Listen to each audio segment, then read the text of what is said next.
안녕하세요. 여러분들의 부동산 가이드 스페이시입니다. 오늘의 영상은 이것만은 정말 제발 하지마!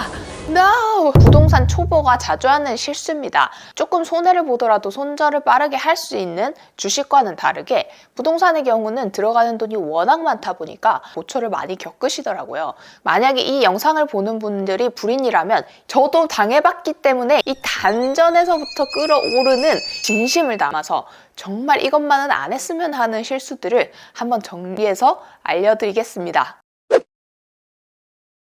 우선 첫 번째, 누군가 나한테 좋은 호재만 얘기한다면 이 정보가 정말 맞는 정보인지 한번 되짚어 보셔야 된다는 겁니다. 한번 예를 들어 볼까요? 여러분들이 부동산이나 모델하우스에 들어가시게 된다면 필연적으로 공인중개사나 분양상담사분을 만나게 계실 겁니다. 이럴 때 그분들이 하는 말을 어느 정도 걸러들을 수 있어야 돼요. 물론 공인중개사, 분양상담사가 모두 비良심적으로 영업을 하지는 않습니다. 하지만 그분들은 월급 받는 분들이 아니라 자신이 판매한 것에 대해서 인센티브를 받는 엄연한 영업인이거든요. 그렇기 때문에 당연히 판매를 위해서 유리한 정보만을 전달할 때가 있습니다. 어떨 때는 이걸 이렇게 말한다고 생각이 들 정도의 허구와 사실을 조금씩 섞어서 교묘하게 말하기도 합니다. 예를 들어서 이런 것들이 있습니다. 모델하우스에서 분양권은 주택수 미포함이에요 이런 식으로 얘기를 하거든요. 다주택자에 대한 세금이 많다 보니까 주택수 포함 여부가 굉장히 중요할 것 같은데요. 그래서 실제로 분양상담사나 공인중개사분들이 분양권은 주택수에 미포함됩니다 라고 말하면서 구매를 권하십니다. 근데 이때 주택수 미포함이 그럼 다른 주택을 사고 파는데 문제가 없는 건가? 대출에 대한 제한도 없는 건가? 라고 생각하시면 피보게 되십니다. 누군가 분양권은 주택에 포함 안 된다고 하면 이 주택 포함이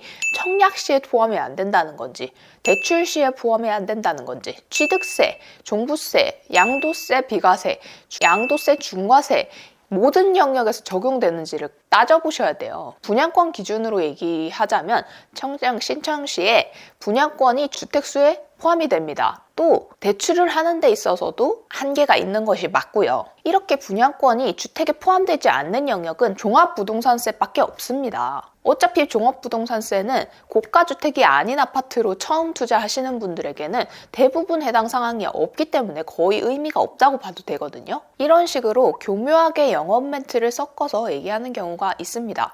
제가 분양권만 예시를 드렸지만 예를 들어서 부동산에 가서 얘기를 들을 때도 여기는 25년에 GTX A가 들어온다 했지만 실제로 그 현장에서 일하고 있는 소장님 얘기를 들어보면 30년이라던가 32년이라던가 이런 식으로 밀리는 경우도 허다하기 때문에 정말 정확한 정보를 얻기 위해서는 한 곳의 상담사나 혹은 중개인한테만 얘기를 듣지 마시고 다양한 중개인을 만나보시면서 여러 사람의 말을 들어봐야 됩니다. 그리고 당연히 집으로 돌아와서 이렇게 들었던 정보가 맞는지 확인하는 과정은 필수고요.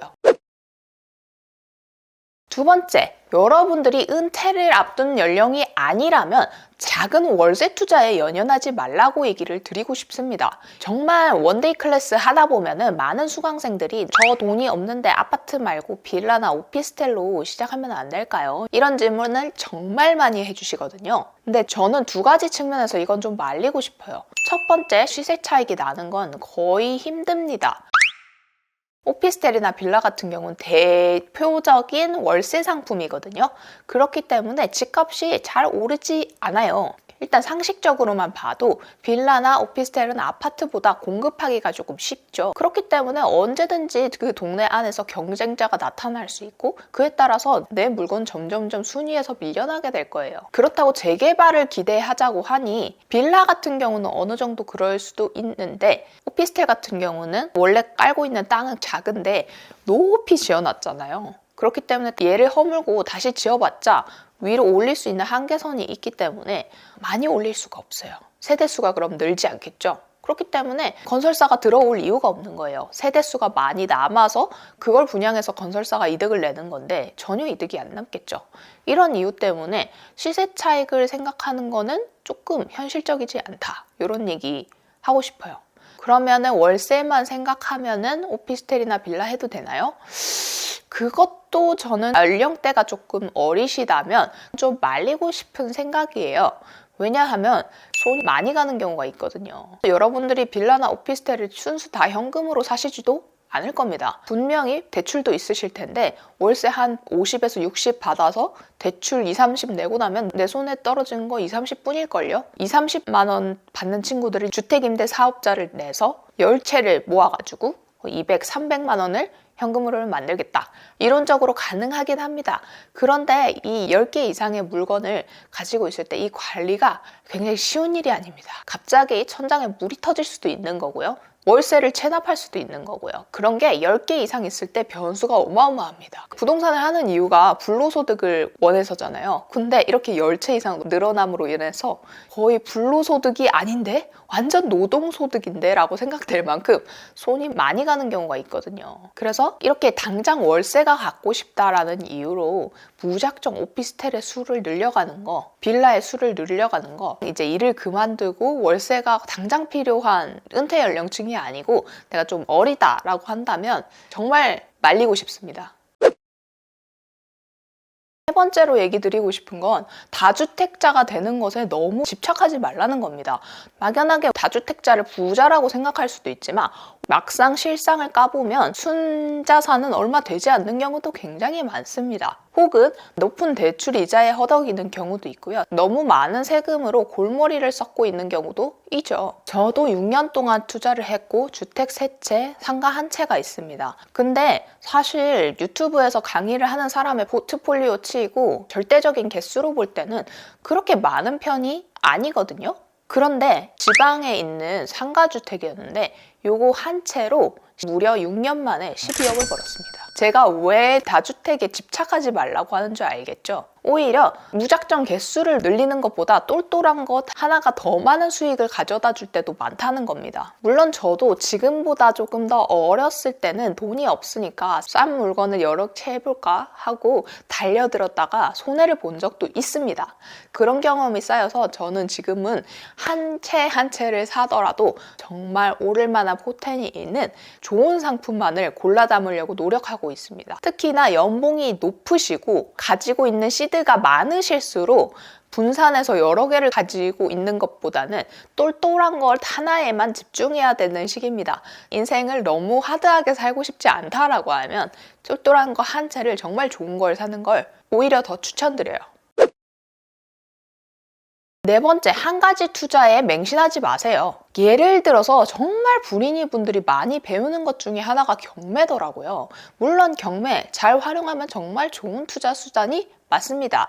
하지만 경매가 뭐 신이 주신 완벽한 기적의 투자법 이런 건 아닙니다. 경매는 그저 시세보다 조금 더 싸게 사는 도구일 뿐이지 내가 낙찰받으려고 하는 그 물건이 정말로 좋은 물건인지는 판단을 내가 해야 돼요. 그걸 할 줄 모른 채로 시세 대비 조금 싸게 샀다고 해도 물건이 좋지 않아서 안 팔린다? 그러면 무용지물이에요. 제 주변에 경매를 어설프게 시작했다가 별로인 매물만 수집하는 그런 루트를 타시는 분도 정말 많이 봤습니다. 부동산 투자도 시기에 맞춰서 해야 될 투자법이 다릅니다. 옛날엔 다주택이 옳았지만 지금은 똘똘한 한 채가 된 것처럼 그때는 맞고 지금은 틀린 투자법이 분명히 있습니다. 하나의 투자법이 짱이다 이렇게 권하는 거 있잖아요. 그런 것들은 어떻게 보면은 자기가 그런 투자로 돈을 벌었기 때문에 그래요. 근데 이게 제일 무서운 게요. 그게 정말 맞는 투자법이어서 돈을 번 건 괜찮거든요. 근데 19년에서 21년 사이에 집값이 정말 많이 올랐잖아요. 이때 사실은 정말 맞는 투자를 해서 오른 게 아니라 시기가 좋아서 괜찮지 않은 물건을 골랐는데도 돈을 번 사람들이 있거든요. 보통 인간은 인지적인 구두쇠라서 내가 성공했던 방식을 그대로 카피해서 진행하고 싶어 하거든요. 근데 이게 잘못된 방법이었다? 2채, 3채, 4채 늘리는 과정에서 자꾸 당하게 되는 거죠. 그래서 한 가지 투자법에 대해서 맹신하지 말라는 말을 초보 투자자분들에게 얘기하고 싶어요. 이 영상을 끝까지 보셨다면 느끼셨겠지만 내가 스스로 판단할 수 있는 판단력이 정말 중요하겠다라는 생각이 드실 텐데요. 어떤 투자 방법이 진리라더라, 어떤 비법이 있다더라 이런 게 아니라 궁극적으로는 부동산 투자의 본질을 이해하는 게 정말 중요합니다. 전 부동산 투자의 본질을 딱 줄이면 요거라고 생각해요. 부동산 가치 대비 가격이 적절한지를 비교할 수 있어야 됩니다.